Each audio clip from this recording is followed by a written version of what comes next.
नमस्कार दोस्तों, the study hub में आपका एक बार फिर से स्वागत है। दोस्तों, आज की वीडियो लेक्चर में हम जो पिछले वीडियो लेक्चर में हमने पेपर सॉल्व किया था समीक्षा अधिकारी 2017 का, जो 8 अप्रैल 2018 को संपन्न हुआ था। सामान्य अध्ययन का प्रश्न पत्र था, प्रारंभिक परीक्षा में पूछा गया था। ठीक दोस्तों, उसमें हमने 70 में नंबर तक के प्रश्नों को सॉल्व किया था। अब बाकी बचे हुए प्रश्नों को सॉल्व करेंगे दोस्तों। इसमें 140 क्वेश्चन पूछ जाते हैं। बाकी जो 70 क्वेश्चन बच रहे हैं उनको देखते हैं। दोस्तों, हम करंट अफेयर्स के क्वेश्चनों को यहाँ पर छोड़ दे रहे हैं क्योंकि उनका महत्व 2017 के लिए ही था, अभी ये महत्वहीन हो गए हैं। तो दोस्तों आइए, अब रीजनिंग का ये क्वेश्चन 73 नंबर है, इसको देखते हैं। जैसे लिखा हुआ है, दिया गया है ए बी का भाई है, सी ए का पिता है, डी ई का भाई है और ई बी की पुत्री है। तो डी का चाचा है, ये बताना है दोस्तों। तो जो कह रहा है पहले उतना कर लीजिए। कह रहा कि ए बी का भाई है, तो ए पता है, भैया है बी का, ठीक। और प्लस इसलिए लगा दिया क्योंकि ये मेल पता चल रहा है कि भाई है, मेल है, इसलिए, ठीक। सी ए का पिता है, तो सी इधर बना दिया, पापा है, अरे यार, पापा है ए का, ठीक। और डी ई का भाई है, तो अभी इनसे तो कनेक्शन इनका मिला नहीं है। इधर डी ई का भाई है, नीचे लिखा है बी की, और ई बी की पुत्री है, तो जो ई है वो बिटिया है, सॉरी नेगेटिव चिन्ह आएगा, बी की, ठीक। और फिर इधर जो एक और दिया था कथन, डी ई का भाई है, डी है वो भैया है ई का, ठीक। तब बताना है कि डी का चाचा कौन है। तो देखिए, डी की बहनी है ई और उसके पिता है वी, और बी का भाई है ए, अतः डी का चाचा होगा ए, ठीक। तो यहाँ पर आपका ऑप्शन ए सही हो जाएगा। आइए अब नेक्स्ट देखते हैं। यहाँ पर आपको क्या करना है, रीजनिंग का क्वेश्चन है ये। यहाँ पर देखिएगा, सीरीज दी गई है A D G ji J M. तो यहाँ पर देखेंगे ए से डी आया, प्लस 3 जोड़ा, डी से जी आया, जी मतलब 7 में नंबर, मतलब इसमें फिर 3 जोड़ा, फिर जी जे एम, जी से जे मतलब 7 से 10, जे 10 नंबर पे होता है। आपको एबीसीडी का एक क्रम याद रखना पड़ेगा, इतना तो कम से कम रख ही लीजिए। इसको एग्जाम में तो आप लिख के भी कर लेते हैं, लेकिन आप प्रैक्टिस करेंगे तो आपको अपने आप याद हो जाएंगे, ठीक।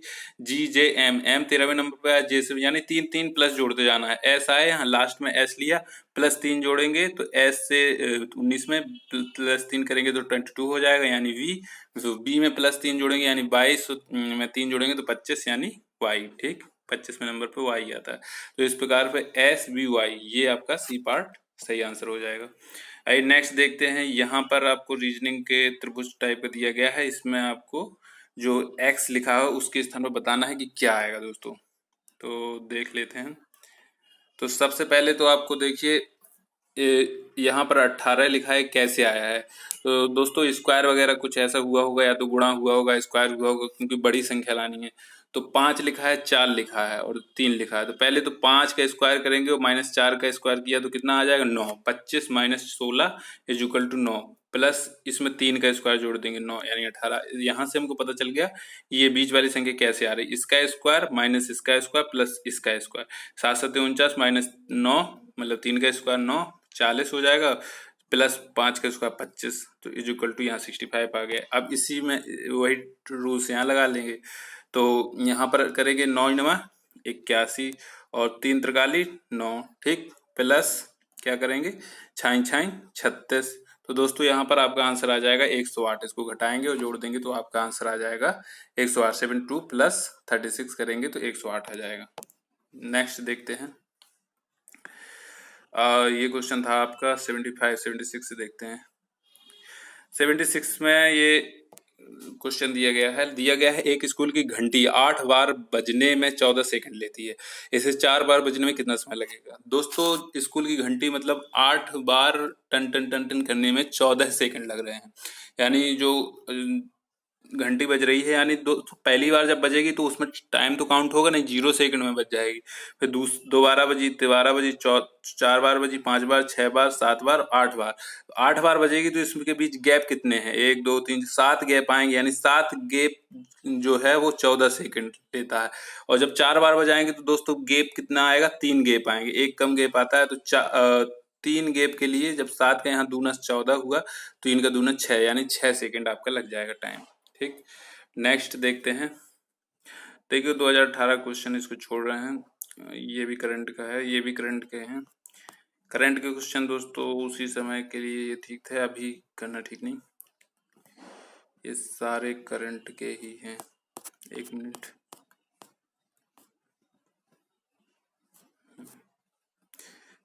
हाँ तो दोस्तों यहाँ से आप देख लेते हैं। दिया गया है क्या, शासक दिए गए हैं कुछ, इनके कालानुक्रम के आधार पर इन्हें सोचाना है। शासकों के नाम सही कालानुक्रम में संयोजित करना है। तो दोस्तों देखते हैं।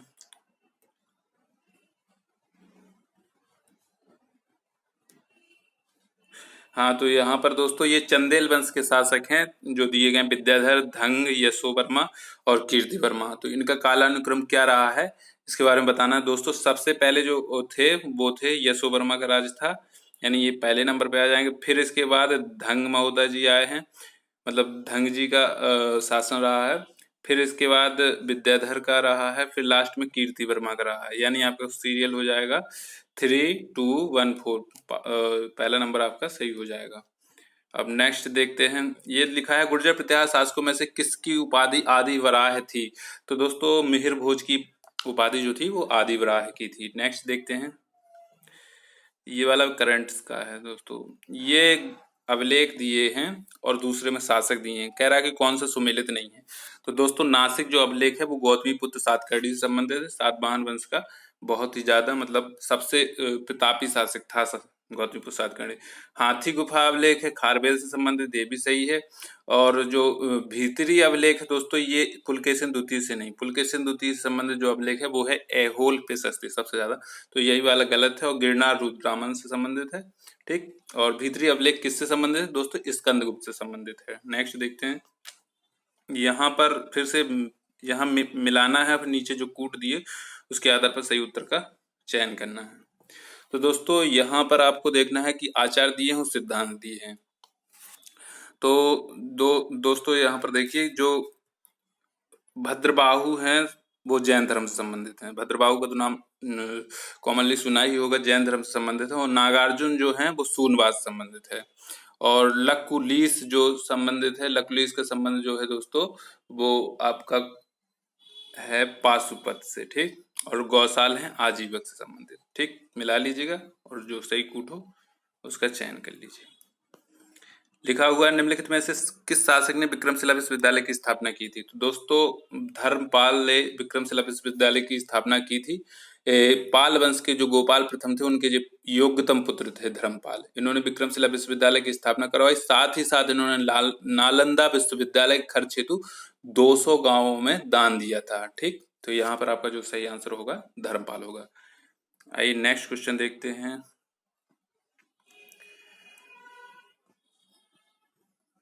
यहाँ पर आपको बताना निम्नलिखित में से किस चिश्ती संत को चिराग ए दिल्ली, यहाँ ये दिल्ली है, चिराग ए दिल्ली कहा जाता है। तो किस चिश्ती संत को चिराग ए दिल्ली कहा गया, यहाँ आपका आंसर होगा नासिरुद्दीन। नासिरुद्दीन को चिराग ए दिल्ली कहा गया। नेक्स्ट देखते हैं। निम्नलिखित में से किस शासक ने शाहरुख नामक चांदी का सिक्का चलाया था। तो दोस्तों मुगल वंश के जो संस्थापक थे बाबर, उन्होंने चांदी का सिक्का चलाया था, शाहरुख नाम का चांदी का सिक्का चलाया था। निम्नलिखित बौद्ध धर्म में त्रिरत्न का अभिप्राय क्या होता है। तो बौद्ध धर्म में त्रिरत्न का मतलब होता है बुद्धम संघ, और जो त्रिपिटक है वो भी बुद्ध धर्म में है। अबधम पिटक, सुत्त पिटक, विनय पिटक करके हैं। और जैन धर्म में भी दोस्तों त्रिरत्न होते हैं। बुद्ध धर्म में तो बुद्ध धम्म संघ होते हैं, और जैन धर्म के जो त्रिरत्न है उसके अंतर्गत आते हैं सम्यक दर्शन, जब दर्शन करेंगे फिर उसके बाद सम्यक ज्ञान, ज्ञान होगा, फिर उसके बाद उसी ज्ञान के आधार पर सम्यक चरित्र, एक सम्यक चरित्र अपनाएंगे, ठीक। नेक्स्ट देखते हैं। यहाँ पर सूची 1 और सूची 2 दिया गया है, दोनों को मिलाना है, सही कूट का चयन करना है। तो सूची 1 में दिया गया है दोस्तों स्थान, ठीक, किस जगह से संबंधित। सूची 2 में दिया गया है राजा। तो दोस्तों यहाँ पर देखते हैं। सबसे पहले तो ये जो आपके हैं रणथंभौर में राणा रतन सिंह हो गए, सॉरी चित्तौड़ से संबंधित है राणा रतन सिंह, ठीक। देवगिरी में राजा राय रामदेव हो गए, ठीक। और जो आपके 2 बच रहे हैं कनड़ देव जो हैं आपके दोस्तों गुजरात संबंधित हैं, और रणथंभौर संबंधित है हमीर देव, ठीक। तो एक बार याद रख लीजिएगा। देवगिरी का तो दोस्तों नॉर्मल है, राजा राय रामचंद्र। देवगिरी यादव शासकों की राजधानी हुआ करती थी, और राजा राय रामचंद्र बहुत ही फेमस है। और इसके साथ ही जो चित्तौड़ में राणा रतन सिंह का शासन रहा है, गुजरात में कर्णदेव और रणथंभौर में हमीरदेव, ठीक। अब नेक्स्ट देखते हैं दोस्तों। क्वेश्चन संख्या 99। यहाँ पर आपको क्या बताना है, यहाँ पर आपको दिया गया है यात्री और उसके साथ ही साथ दिया गया है आपको किस देश से यात्री आया। ठीक, तो ये इसका चयन करना है आपको और बताना है कौन सा गलत है। तो दोस्तों यहाँ पर जो इब्न बतूता है वो मोरक्को से आया था, मार्को पोलो इटली से आया था, और जो अब्दुल रज्जाक है दोस्तों यही वाला आपका गलत है, तो ये वाला आपका सही आंसर हो जाएगा। नून पुर्तगाल से आया था और जो अब्दुल रज्जाक था वो ईरान से आया था। ठीक, ईरान से, याद रख लीजिएगा। नेक्स्ट देखते हैं दोस्तों, यहाँ पर आपको बताना है निम्नलिखित घटनाओं पर विचार कीजिए तथा इन्हें कालानुक्रम अनुसार व्यवस्थित कीजिए। तो कौन सी घटना कब हुई थी? तो दोस्तों सबसे पहले तराइन का युद्ध हुआ था 1192 में, सेकंड युद्ध हुआ था 92 में। फिर इसके बाद जलालुद्दीन खिलजी की हत्या हुई थी, फिर अफगान षड्यंत्र हुआ था, फिर मोहम्मद तुगलक द्वारा राजधानी का स्थानांतरण किया गया था। ठीक, 1300 कुछ में राजधानी का स्थानांतरण किया था। अर्थात आपका पहला सही है, यानी पहली घटना ये, दूसरी ये, तीसरी ये, चौथी ये हुई थी। आइए नेक्स्ट क्वेश्चन देखते हैं। पूछा गया सुभाष चंद्र बोस का राजनीतिक गुरु कौन था? तो दोस्तों सुभाष चंद्र बोस के राजनीतिक गुरु CR दास थे। ठीक, चित्तरंजन दास।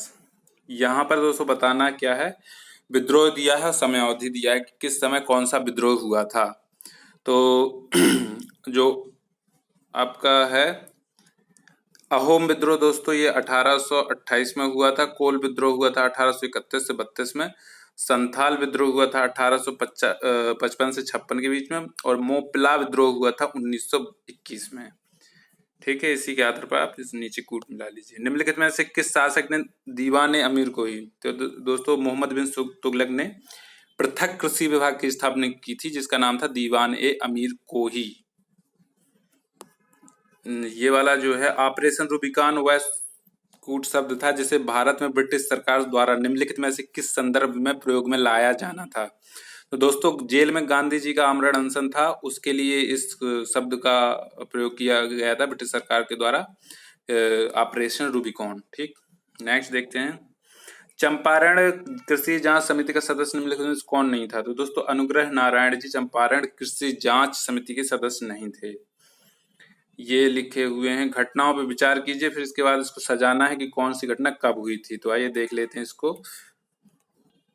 तो दोस्तों इसमें जो सबसे पहली घटना हुई थी वो है नेहरू रिपोर्ट। नेहरू रिपोर्ट हुई थी 1928 में। ठीक, 28 अगस्त 1928 को नेहरू रिपोर्ट प्रस्तुत की गई थी। फिर इसके बाद हुआ था गांधी इरविन समझौता 5 मार्च 1931। ये मार्च में हुआ था 1931 को। दोस्तों 1931 में जैसे ही ये हुआ था उसके बाद 23 मार्च को ही सरदार भगत सिंह को फांसी दी गई थी, राजगुरु सुखदेव और सरदार भगत सिंह को।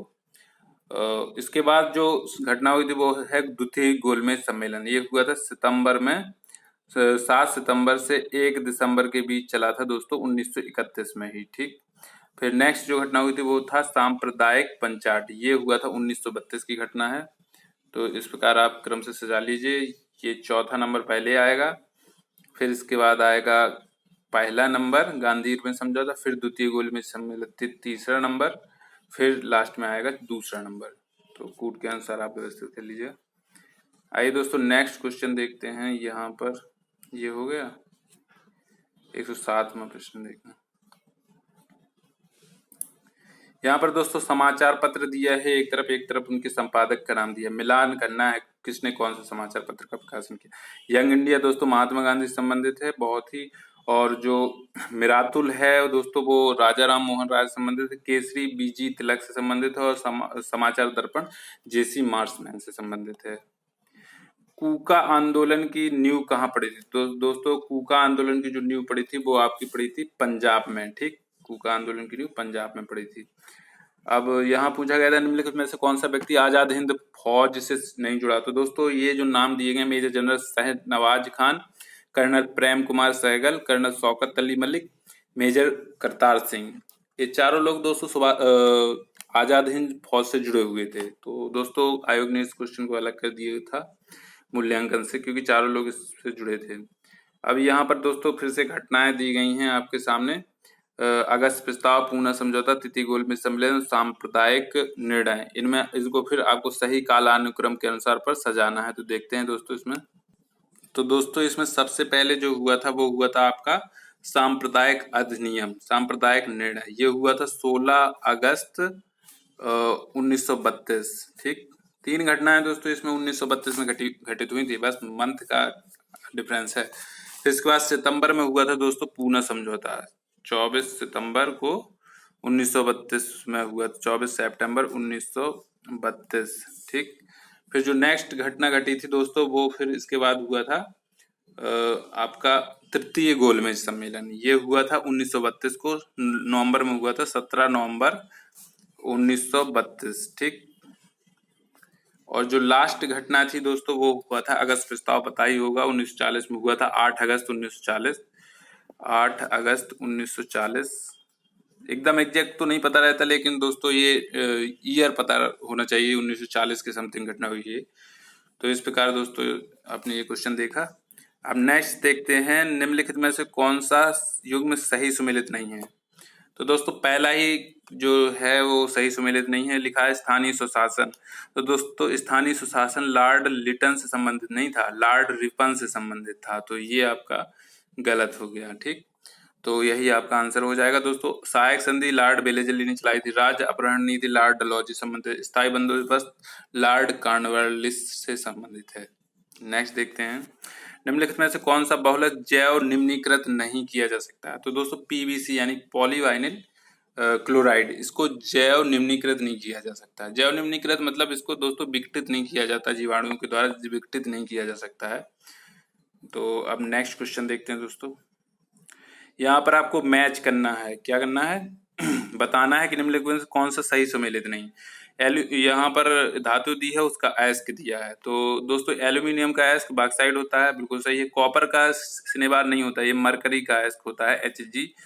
तो दोस्तों यही वाला आपका आंसर हो जाएगा। जिंक का कैलामाइन सही है, आयरन का हेमेटाइट ये भी सही है। कॉपर की क्यूपराइट जो हो गया वो अयस्क होता है, कॉपर पायराइट क्यूपराइट। ठीक, और नेक्स्ट है, समुद्री घास निम्नलिखित तत्व का मुख्य तथा महत्वपूर्ण स्रोत है। तो समुद्री घास जो होता है वो दोस्तों आयोडीन का एक मुख्य तथा महत्वपूर्ण स्रोत है। निम्नलिखित में से कौन सा सही सुमेलित नहीं है। तो दोस्तों vitamin D, vitamin C, vitamin A, ये विटामिन दिए गए हैं, इससे होने वाले रोगों को दिया गया है नेक्स्ट तरफ। तो देखते हैं, विटामिन डी से सुखंडी मतलब सूखा रोग हो गया, विटामिन सी से मसूड़ में खून आना, हाँ बिल्कुल सही है। विटामिन ए से गठिया, तो दोस्तों गठिया विटामिन ए से नहीं होता, विटामिन ए से रतौंधी रोग होता है। गठिया एक अलग चीज होती है, उसमें यूरिक एसिड जमा हो जाता है जोड़ों में, और जिसकी वजह से दर्द होने लगता है जोड़ों में। अब यहाँ पर दोस्तों आपको क्या बताना है, निम्नलिखित में से सही सुमेलित नहीं है ये बताना है। क्लोरोमाइसेटिन टाइफाइड नाशी है, बिल्कुल सही है, टाइफाइड के लिए क्लोरोमाइसेटिन का प्रयोग किया जाता है। क्रिस्टल वायलेट दोस्तों पूतिरोधी है, ये क्विनॉन है, ये क्विनॉन है, ऐसे लिखा जाएगा क्विनॉन। ठीक, क्विनीन जो है तो उसका प्रयोग मलेरिया रोधी में किया जाता है। ये एस्पिरिन है, एस्पिरिन का रोग निश्चेतक के रूप में नहीं किया जाता है दोस्तों, निश्चेतक के लिए अलग दवाएं यूज की जाती हैं।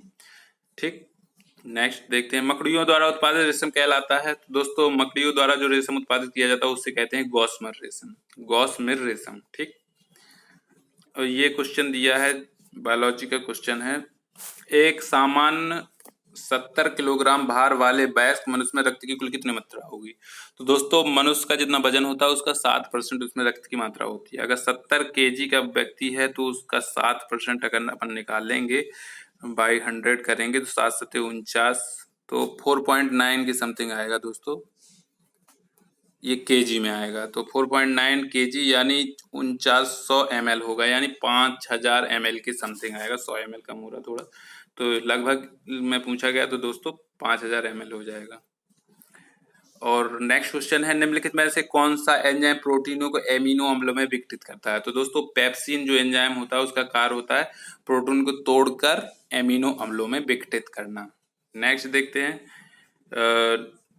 निम्नलिखित में से कौन सा एक स्त्रीलिंग हार्मोन है। तो यहाँ पर दोस्तों आपको बताना है स्त्रीलिंग हार्मोन कौन सा है।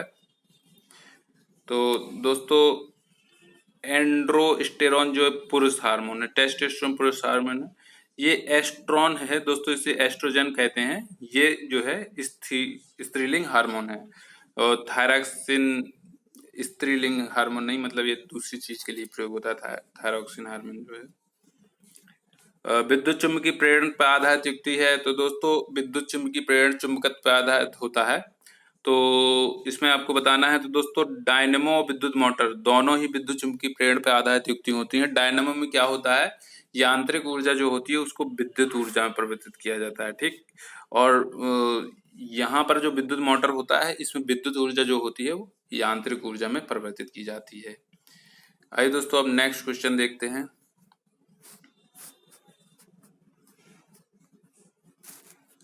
यहाँ पर बताना है प्रकाश संश्लेषण प्रक्रिया के लिए निम्नलिखित में से किसकी उपस्थिति आवश्यक नहीं। सूर्य का प्रकाश, ऑक्सीजन, जल, कार्बन डाइऑक्साइड। दोस्तों ऑक्सीजन की जरूरत नहीं पड़ती है प्रकाश संश्लेषण प्रक्रिया के लिए। जीवाणु भोजियों के संबंध में कौन सा कथन सही है, बताना है आपको। कथन पहला है जीवाणु भोजी विषाणु होते हैं जो जीवाणुओं को संक्रमित करते हैं। दूसरा है जीवाणु भोजी आनुवांशिक अभियांत्रिकी में प्रयुक्त किए जाते हैं। तो दोस्तों दोनों ही सही हैं। ये विषाणु होते हैं जो जीवाणुओं को संक्रमित करते हैं, साथ ही साथ जीवाणु भोजी आनुवांशिक अभियांत्रिकी में भी प्रयुक्त होते हैं, ठीक। तो आपका तीसरा कथन जो है वो बिल्कुल सही होगा। इसमें बताना ताप के निम्नलिखित में से किस पैमाने में ऋणात्मक मान नहीं होता। तो दोस्तों ताप के केल्विन पैमाने में ऋणात्मक मान नहीं होता। 0 डिग्री सेल्सियस आपको पता होगा कि 273 केल्विन होता है, ठीक। 273 से स्टार्ट ही होता है। तो इस पैमाने में दोस्तों ऋणात्मक मान नहीं रहता है केल्विन में। अब यहाँ पर बताना है दो समान द्रव्यमान की वस्तुओं की गतिज ऊर्जाओं का अनुपात अपन को दे दिया गया है, उसमें वेग का अनुपात पूछ लिया गया है। तो गतिज ऊर्जा के बराबर हाफ एम वी स्क्वायर होता है दोस्तों, हाफ एम वी स्क्वायर होता है। यानी kinetic energy is directly proportional जो होता है वेग के स्क्वायर के बराबर होती है। तो वेग का निकालना है तो ये स्क्वायर रूट हो जाएगा जब यहाँ से स्क्वायर हम हटा देंगे। तो दोस्तों b1 रेशियो b2 करेंगे तो स्क्वायर रूट ऑफ k1 बटे k2 यानी इसका स्क्वायर रूट ले लेंगे, यानी 2:3 आ जाएगा, यानी दूसरा नंबर आपका सही हो जाएगा। ऊष्मा की इकाई निम्नलिखित में से कौन सी नहीं है। तो दोस्तों ऊष्मा की इकाई सेंटीग्रेड नहीं है। सेंटीग्रेड ताप की इकाई होती है। कैलोरी ऊष्मा की इकाई होती है। अर्ग सीजीएस में होती है। और ये भी आपकी ऊष्मा की इकाई होती है।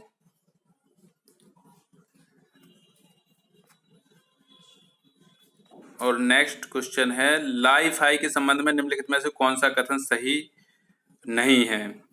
तो आप देखते हैं इसको क्या है लाइफ हाई। 4 कथन दिए हैं। लाइफ हाई का विस्तृत रूप लाइट फिडेलिटी अर्थात प्रकाश तद्रुपता है। तो दोस्तों ये सही है, लाइफ हाई का फुल फॉर्म यही होता है, लाइट फिडेलिटी।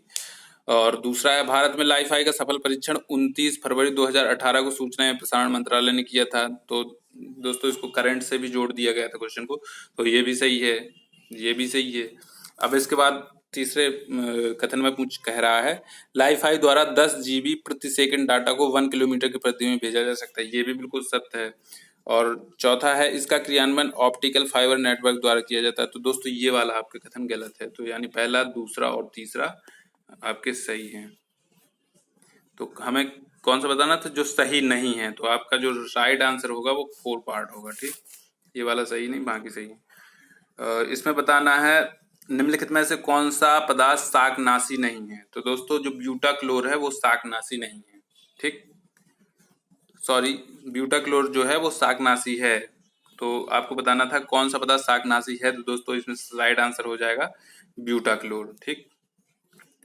अब नेक्स्ट देखते हैं भारत के राज्यों में कौन सा राज्य चावल का सर्वाधिक उत्पादन प्रति हेक्टेयर करता है। तो दोस्तों भारत के राज्यों में प्रति हेक्टेयर में उत्पादन की अगर बात करें तो दोस्तों पंजाब राज्य करता है, लेकिन सर्वाधिक चावल उत्पादन की बात करें तो दोस्तों पश्चिम बंगाल आता है। लेकिन अगर प्रति हेक्टेयर में यहाँ पूछा गया था ना, उस हिसाब से यहाँ पर पंजाब सही है। तो दोस्तों ये 2017-18 क्वेश्चन है, करंट अफेयर्स का है, तो इसका मतलब इसको नहीं सॉल्व करेंगे। अब नेक्स्ट क्वेश्चन देखते हैं, 31वां क्वेश्चन है। तो आइए देखते हैं दोस्तों 31 प्रश्न है निम्नलिखित में से कौन सा युग्म सुमेलित नहीं है। तो अमरबेल तना परजीवी होता है, ठीक है। और चंदन जो होता है वो जड़ परजीवी होता है, ठीक। आर्किड जो होता है अधिपादप होता है, एपिफाइट होता है, ठीक है। जो घटपर्णी होते हैं दोस्तों वो जलोदभिद नहीं होते, ये कीटभक्षी होते हैं, घटमाड़ी होते हैं। नाइट्रोजन की कमी के लिए एक कीटों का भक्षण करते हैं। नेपेंथिस जो हो गया कीटभक्षी पौधा होता है, ड्रोसेरा, नेपेंथिस ऐसे करके होता है। नेक्स्ट देखते हैं दोस्तों, यहाँ पर आपको क्या करना है, मैच करना है पहले सूची का दूसरी सूची के साथ। तो जूट जो फसल दी गई है और दूसरी तरफ राज्य दिया गया, कौन सी फसल किस राज्य में ज्यादा होती है ये बताना है। तो दोस्तों जूट का उत्पादन सर्वाधिक होता है पश्चिम बंगाल में, ठीक। गन्ना तो उत्तर प्रदेश में होता है दोस्तों। रबर जो होता है वो केरला में मैक्सिमम होती है, और चाय जो होती है वो असम असम में, ठीक। इस प्रकार आपका मैच हो जाएगा। नेक्स्ट देखते हैं दोस्तों, भारत के राज्यों में से उत्तर प्रदेश में निम्नलिखित में से किन फसलों का अग्रणी उत्पादक है, ये बताना उत्तर प्रदेश किन फसलों का अग्रणी उत्पादक है। गेहूं, आलू, मूंगफली। तो दोस्तों गेहूं आलू तो ठीक है, लेकिन मूंगफली नहीं होती उत्तर प्रदेश में। नेक्स्ट है गेहूं आलू गन्ना, तो दोस्तों ये वाला सही है। और आलू गन्ना कपास तो ये भी नहीं है। आलू गन्ना धान तो ये कपास नहीं होता है यहाँ पर ज्यादा, महाराष्ट्र में होता है। और धान भी नहीं होती है यहाँ पर, धान पश्चिम बंगाल में मैक्सिमम होती है। नेक्स्ट देखते हैं, निम्नलिखित में से कौन सा युग्म सुमेलित नहीं है। तो सरसों की प्रजाति, यहाँ फसल दी गई, यहाँ प्रजाति सरसों की बरड़ा है, मटर की सपना है, ठीक। अलसी की जो है सूर्या है, तो दोस्तों ये गलत है। अलसी की सूर्या प्रजाति नहीं होती है। सूर्या जो है वो पपीता की एक प्रजाति होती है, पपीता, ठीक। तो ये आपका हो गया। अब नेक्स्ट क्वेश्चन देखते हैं, निम्नलिखित में से कौन सा कथन सही नहीं है। क्वेश्चन को थोड़ा ध्यान से पढ़ा करिए दोस्तों, कभी कभी ऐसे पेपरों में तो कहीं पूछ लिया जाता है कहीं नहीं है, तो कंफ्यूजन बना रहता है, इसीलिए क्वेश्चन को ध्यान से पढ़ना है। गेरोई गेहूं में पाया जाने वाला रोग है, बिल्कुल सही बात है। अगैती झुलसा आलू में पाया जाने वाला रोग है, सही है। झुंडकंड जौ में पाया जाने वाला रोग है, तो दोस्तों ये गलत है, ठीक। झुंडकंड जो होता है फास्मट, ये आपका होता है धान का रोग। खैरा धान में पाया जाने वाला, खैरा भी धान में का रोग है। आइए नेक्स्ट देखते हैं 36वें प्रश्न को, 136वें प्रश्न को देखना है। यहाँ पर दो कथन और रीजन दिया है, कथन और कारण बताना है। मिट्टी की प्रजातियों में मृत्तिका अधिकतम जल धारण करती है, ठीक। और रीजन अब पढ़ते हैं। मृत्तिका में रंध्राकार बड़े आकार के पाए जाते हैं, नीचे दिए गए कूट से सही उत्तर का चयन कीजिए। तो दोस्तों ये बात तो सही है कि मिट्टी की जो प्रजातियां हैं उनमें मृत्तिका अधिकतम जल धारण करती है, यानी आपका जो कथन है वो पूर्णतः या सत्य है। लेकिन फिर दिया गया है मृत्तिका में रंध्राकाश बड़े आकार के होते हैं, तो दोस्तों मृत्तिका में जो रंध्राकाश होते हैं वो छोटे आकार के होते हैं। जब रंध्राकाश छोटे आकार के होते हैं तो दोस्तों जल धारण की क्षमता बढ़ जाती है। तो यहाँ पर जो आपका जो रीजन दिया गया है वो गलत है। इस उद्देश्य से आपका जो सही आंसर होगा वो होगा आपका तीसरा नंबर, ठीक। और यहाँ पर पूछा गया प्रथम दीनदयाल हस्तकला संकुल व्यापार सुविधा केंद्र अवस्थित है, आगरा, वाराणसी में, कानपुर में, गोरखपुर में। तो दोस्तों इसके लिए आपका सही आंसर होगा वाराणसी, ठीक। प्रथम दीनदयाल हस्तकला संकुल व्यापार सुविधा केंद्र, ठीक, वाराणसी। नेक्स्ट क्वेश्चन देखते हैं, भारतीय ये दोस्तों करंट अफेयर 2017 का है, 16-17 का अभी मतलब नहीं। विभिन्न प्रकार की मिट्टियों की जल धारण क्षमता का घटता क्रम बताना है। तो दोस्तों सबसे ज्यादा जल धारण क्षमता किसमें होती है, तो अभी इससे पीछे ही क्वेश्चन किया है, एक क्वेश्चन छोड़ के। मृत्तिका सबसे ज्यादा जल धारण करती है, लेकिन फिर उसके बाद गाद आती है, फिर बालू आती है। तो आपका ए पार्ट ही सही हो जाएगा, पहला ही पार्ट सही हो जाएगा। लास्ट क्वेश्चन है दोस्तों ये, निम्नलिखित में से कौन सा युग्म सही सुमेलित नहीं है। तो आपका संस्थान दिया है व स्थान दिया है। तो दोस्तों पहला संस्थान है भारतीय सब्जी अनुसंधान संस्थान, साग भाजी केंद्र जो है वाराणसी, बिल्कुल सही है। केंद्रीय उपोष्ण उद्यान अनुसंधान संस्थान, तो दोस्तों ये लखनऊ में है, केंद्रीय उपोष्ण उद्यान अनुसंधान संस्थान। और नेक्स्ट है भारतीय गन्ना अनुसंधान संस्थान, ये लखनऊ में है, बिल्कुल सही है। भारतीय दलहन अनुसंधान संस्थान कानपुर में, ये भी सही है। तो ये वाला दोस्तों लखनऊ में है, ना कि श्रीनगर में, तो ये वाला आपका गलत है, तो ये सही आंसर हो जाएगा। दोस्तों ये आपका आज पेपर कंप्लीट हुआ, 2017 का जो पेपर था 2018 में संपन्न हुआ था।